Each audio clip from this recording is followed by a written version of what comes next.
Hey guys, in this video, you are going to learn about overloaded methods. So you know that you can give a regular method any name you want except for the name of the class or the name main.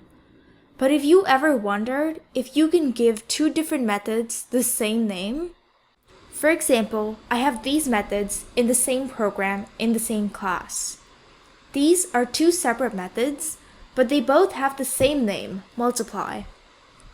So what's the problem with having two different methods with the same name?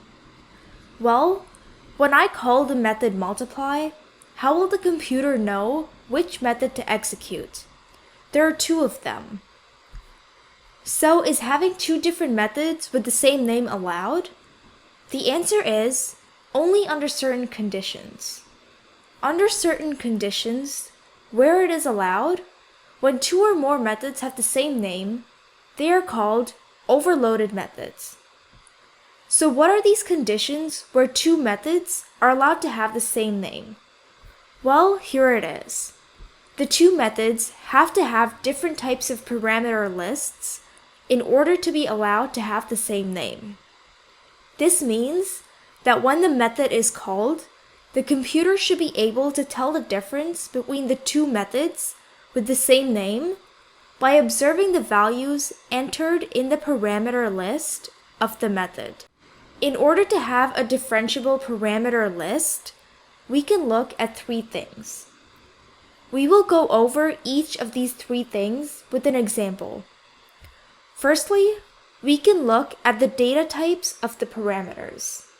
If the parameters in each of the methods have different data types, then the computer will be able to detect which method to call based on the parameter value entered.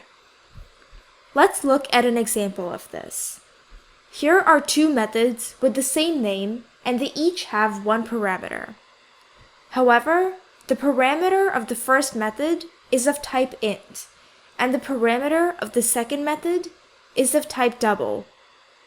So, when the method square num is called, how will the computer know which of these methods to execute?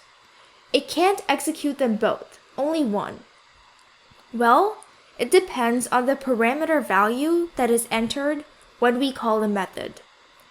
For example, when I call this method, let's say that I write square num, parentheses, and then write 1.2 as the parameter value in the parentheses. This code invokes the method square num and it has 1.2 as the parameter. So, how will the computer know which of these square num methods to execute? Well, the data type of the parameter value that I entered, 1.2, is a double data type because 1.2 is a decimal number. So it cannot be an integer data type. It is a double data type. So the computer will see that the data type of the parameter value is a double data type, and then it will make sure to execute the method which has a parameter of type double, not type int. So it will execute the second method because the second method takes in a double data type as the parameter, whereas the first method takes an integer data type. So this is one situation in which both the methods can have the same name because they have different parameter data types. Secondly, we can look at the order of the parameters with different data types.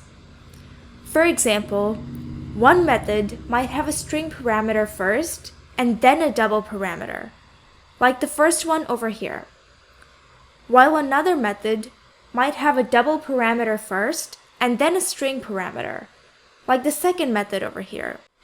So when I call this method random method, if I enter in parameter values with the string first and a double data type second, then the computer will know to execute the first method that has parameters with those respective data types, and vice versa for the other method.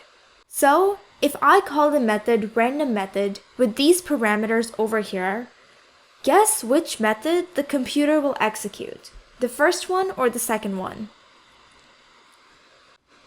It will be the second method because the first parameter value, 5.6, is of type double, and the second parameter value, hello world, is of type string. So this is another way that two methods that have the same name can be differentiated by their parameter lists. And lastly, the third thing we can look at is the number of parameters in the list. For example, one method might have 3 parameters in its parameter list, whereas another method might have 5 parameters in its parameter list.